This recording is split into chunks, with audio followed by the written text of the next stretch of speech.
Hello friends. तो आज की इस वीडियो में हम इस CA20 जो एम्पलीफायर होता है, ये प्रोफेशनल जो एम्पलीफायर होता है उसका 5000 वाट का इसका आउटपुट पावर है। तो उस एम्पलीफायर में ऐसा बोर्ड दो होता है। तो ये एक चैनल का है और एक चैनल का वो एम्पलीफायर पे लगा हुआ है। तो मैंने यहाँ पे हीटसिंक को बोर्ड से अलग कर दिया है अभी। तो अभी आपको दिखाते हैं, देखिए यहाँ पे सब शॉर्ट दिखा रहा है क्योंकि ये पैरेलल में जुड़ा होता है। तो एक अगर शॉर्ट हो गया तो पूरा ही शॉर्ट दिखाएगा। तो आपको वो जो यहाँ पे ट्रांजिस्टर लगा हुआ है पूरा खोलना पड़ेगा, नहीं तो यहाँ पे रेजिस्टेंस, बेस का रेजिस्टेंस और कलेक्टर का रेजिस्टेंस खोलना पड़ेगा।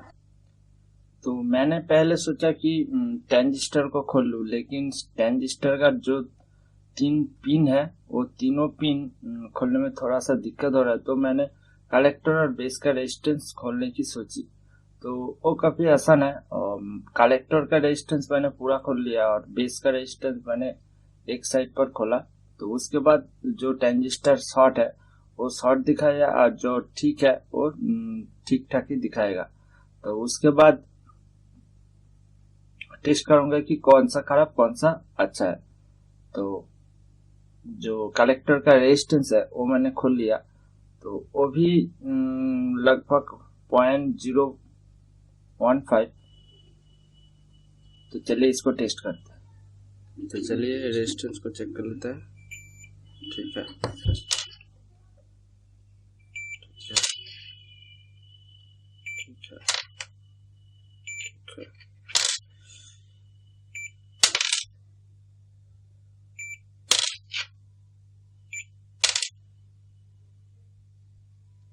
देखिए खराब है,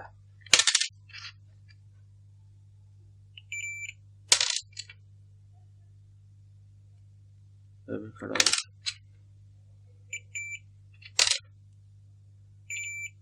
ओके सर, ठीक है। तो यहाँ से हमारा 2 रेजिस्टेंस खराब निकला है।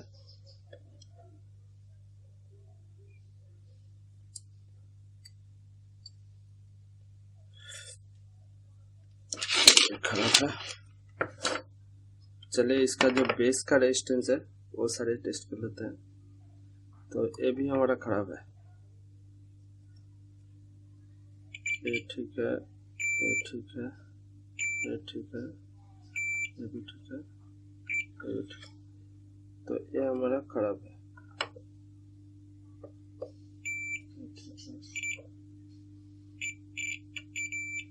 ठीक है, बिल्कुल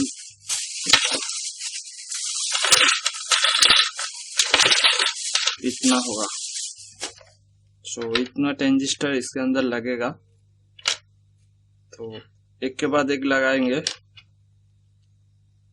तो सारे मैंने जो इसका नंबरिंग है उसके हिसाब से हमने कंपोनेंट खरीद के लाया है। तो यहाँ पे थोड़ा आपको दिखा देते हैं शॉर्ट कैसा होता है। तो मीटर को इस क्वांटिटी जो बीप होता है उसके ऊपर रखिए। उसके बाद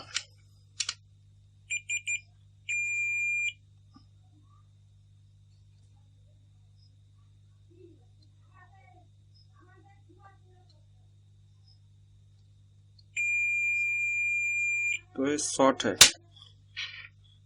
और एक मॉस्फेट दिखाते हैं। और यहाँ पे देखिए ये सारे पिन शॉर्ट है। तो ये 5200 है, 2SC5200, जो कि काफी कॉमन ट्रांजिस्टर है एम्पलीफायर के लिए। ज्यादातर एम्पलीफायर में जो हाई एंड एम्पलीफायर होता है उसके अंदर ऐसा रहता है।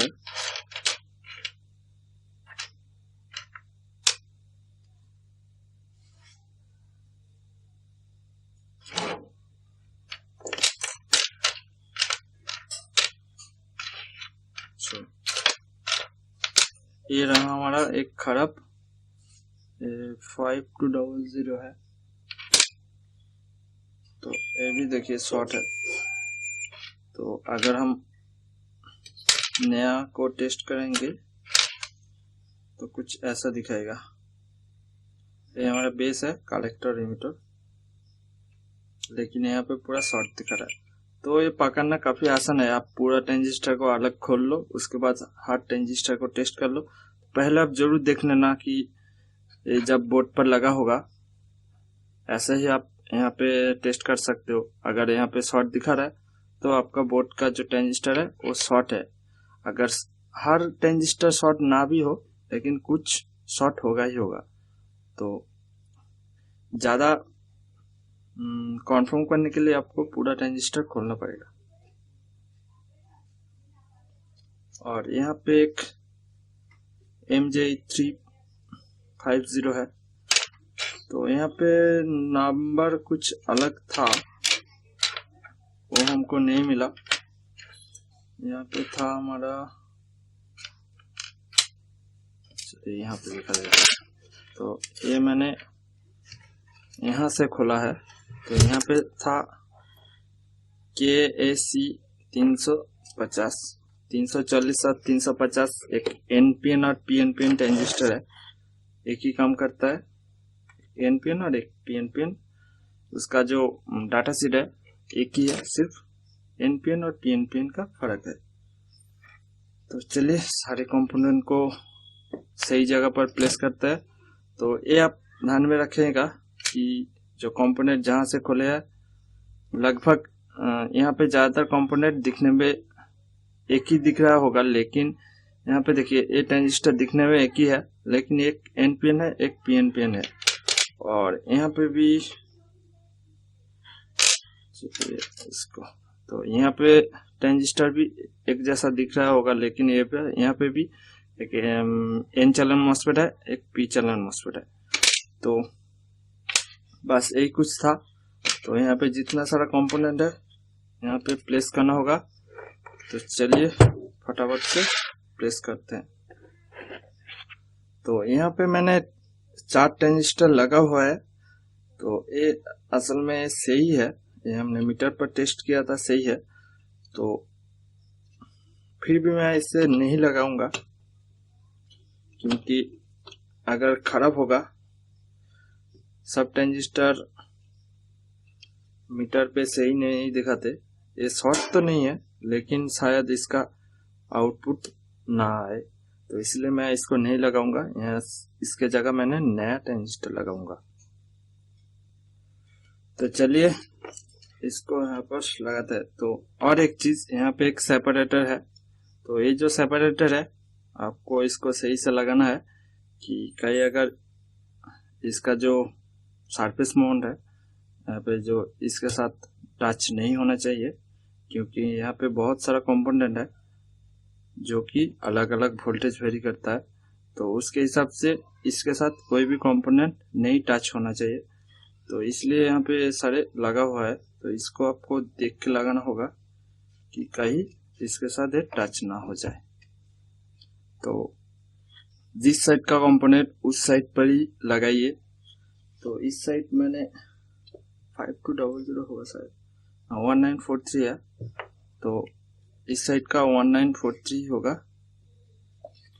तो चलिए यहाँ पे जो यहाँ का सारा कंपोनेंट है, तो यहाँ पे मैंने एक ट्रांजिस्टर खुला था, तो इसको पहले इसको लगाना होगा। और भी यहाँ पे मैंने कुछ रेजिस्टेंस का सिंगल पिन खुला हुआ है, तो इसको हम पहले लगाएंगे। उसके बाद इसको हीट सिंक के साथ अटैच करेंगे। तो चलिए पहले इसका ये काम कंप्लीट करते हैं।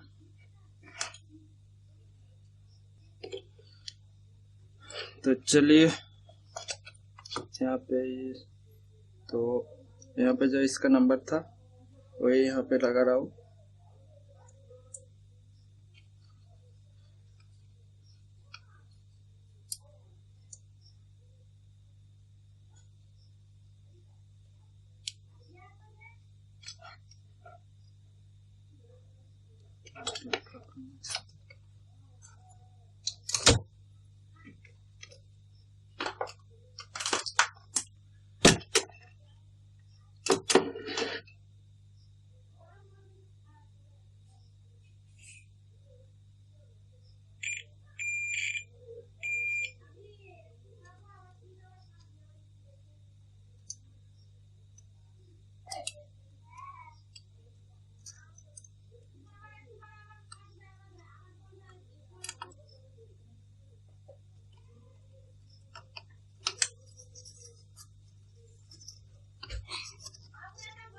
तो और एक यहाँ पे देखिए, इस कैपेसिटर यहाँ पे फुला हुआ है, तो इसको भी चेंज कर देंगे।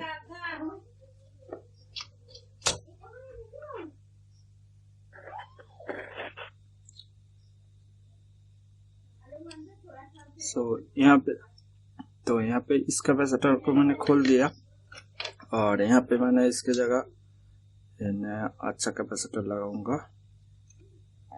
तो इसका पोलैरिटी अब देख के लगेगा, क्योंकि पोलराइज्ड कैपेसिटर है।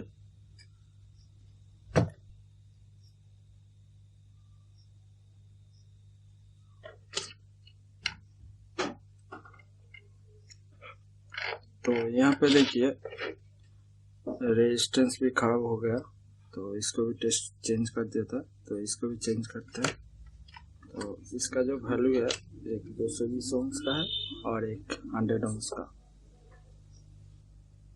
तो सारे रेजिस्टेंस को खोलने के बाद इसके अंदर जो नया रेजिस्टेंस है वो लगाऊंगा।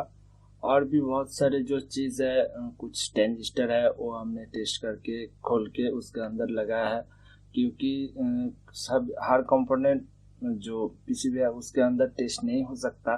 तो कुछ कंपोनेंट मैंने खोल के फिर से लगाया, और मीटर से आप काफ़ी आसानी से टेस्ट कर सकते हो।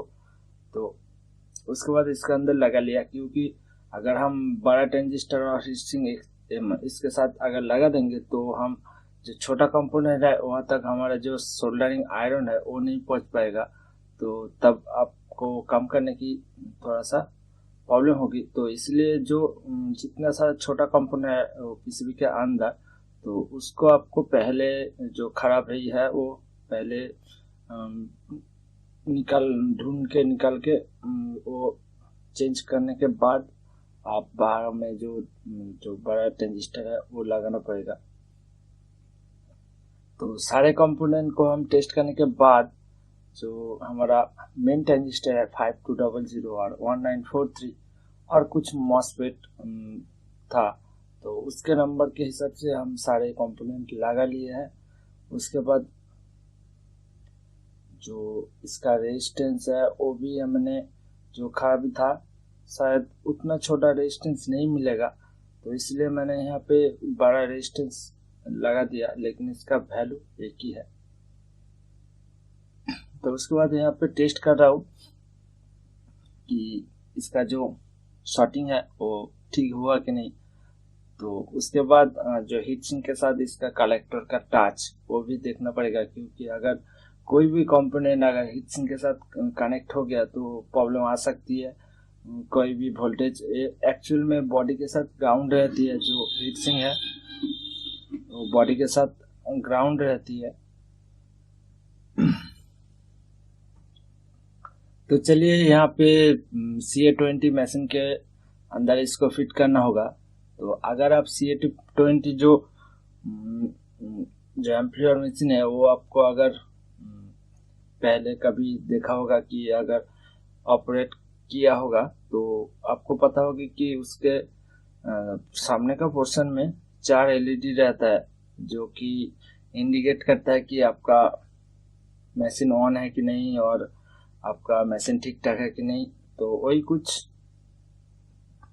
ठीक करने के बाद आपको दिखाऊंगा, क्योंकि हमारे पास अभी जो इसका आउटपुट का स्पीकर उतना बड़ा स्पीकर है नहीं, तो मैं उस लाइट को टेस्ट करके ही आपको दिखाऊंगा। उसके बाद में मैं जो हमारा जिसके पास से आया है उसके पास से एक बॉक्स लाके उसके बाद टेस्ट करूंगा। तो चलिए इस बोर्ड को प्लेस करते हैं।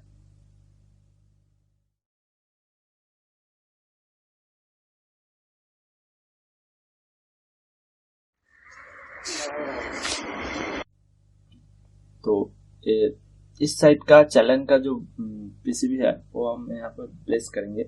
तो आपको एक ध्यान रखना होगा कि इसका जो दोनों चैलेंज का पीसीबी है देखने में एक ही है, काम भी एक ही करता है, लेकिन उसका जो इनपुट का जो वोल्टेज है, वोल्टेज इनपुट करने के लिए जो वायर है एक छोटा है और एक में बड़ा है। तो उसके हिसाब से यहाँ पे चैलेंज जो है वो डिसाइड होता है कि फर्स्ट चैलेंज कौन सा है और सेकंड चैलेंज कौन सा है। तो आप सेकंड चैनल पर फर्स्ट चैनल का जो बोर्ड है वो नहीं लगा सकते। तो आप ध्यान रखिए, वो खोलिएगा और उसके अंदर प्लेस करिएगा। जो बाकी सारे जो चीज है वो सेम ही है। तो मैंने एक CA20 का बोर्ड रिप्लेस किया था क्योंकि उसके अंदर SMD था, लेकिन इसके अंदर नॉर्मल जो रेजिस्टेंस है वो है, तो इसलिए काफी आसानी से ठीक हो गया। लेकिन अगर SMD होता है तो थोड़ा सा दिक्कत होता है, कई कई बार बोर्ड भी चेंज करना पड़ता है। तो अगर आप बोर्ड चेंज करना चाहते हो तो वो भी कर सकते हो, लेकिन आप जो जहाँ से आप खरीद के लाओगे वहां से आपका जो इस कलर कोड का, जिसमें एक छोटा एक बड़ा रहेगा, जो है हमारे पे यहाँ पर जो प्लग है, तो जिसका छोटा रहेगा, जिस कलर का वहाँ पे छोटा रहेगा वही कलर आपके पास छोटा होना चाहिए, तभी आप उस साइड पर लगा सकते हो। तो तभी आपको सही से वहाँ पर काम करेगा। लेकिन आप अगर जो येलो, ब्राउन और ब्लैक व्हाइट है वो अगर छोटा के जगह आप बड़ा लेके आओगे तो वहां से फिट नहीं होगा, वहां से काम नहीं करेगा। तो इसलिए अगर आप सर्किट बोर्ड प्लेस करना चाहते हो, रिप्लेस करना चाहते हो, तो आप कर सकते हो। तो लगभग इसका जो सर्किट का प्राइस है लगभग 7,000 रुपये है। लेकिन वो मैंने डिस्प्ले विदाउट डिस्प्ले जो CA20 है उसका खरीदा था, और इसका लगभग सेम ही होगा। लेकिन ये थोड़ा सा अलग है क्योंकि इसके अंदर हीटसिंक के साथ एक हीटसिंक सेंसर भी है, लेकिन उसमें वो नहीं है। लेकिन आउटपुट पावर लगभग सेम है।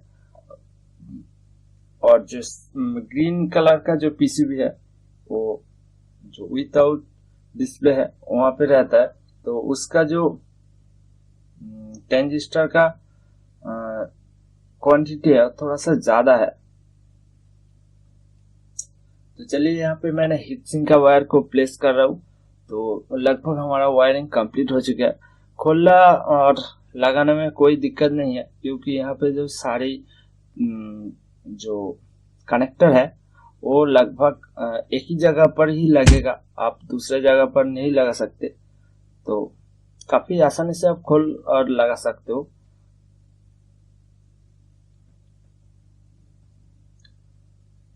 तो यहाँ पे मैंने दोनों तरफ का हीटसिंक का कनेक्टर लगा दिया है।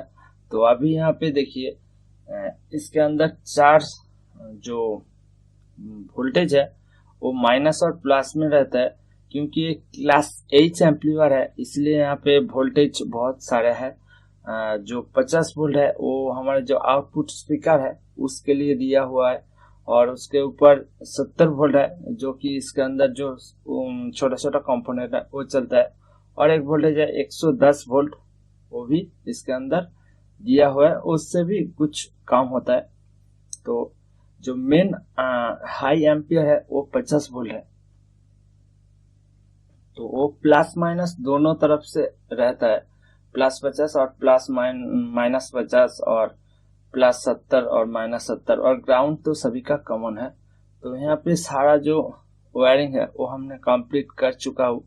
तो अभी आपको जो सामने का कंडीशन है, कैसा लाइट जल रहा है वो दिखाऊंगा। तो यहाँ पे ब्लू LED जला हुआ है, इसका मतलब ये जो CA20 मशीन है ये चल कंप्लीट हो चुका है, ये लाइन देने के लिए तैयार है। इसके अंदर से आप आउटपुट ले सकते हो। तो स्टैंड बाय मोड पर है। अगर आप यहाँ पे रेड LED जला हुआ होता तो आप इसका आउटपुट नहीं आता। तो ये कंप्लीट हो चुका है, ये ठीक हो चुका है। तो अगर आपको कोई भी जानकारी चाहिए तो आप कमेंट बॉक्स पर कमेंट करो। तो यहाँ पे देखिए रेड LED जल रहा है, तो कुछ दिन के बाद एक कट आउट हो जाएगा। तो इसका मतलब है ये ठीक ठाक काम कर रहा है, तो एक साथ कट आउट हो गया। तो एक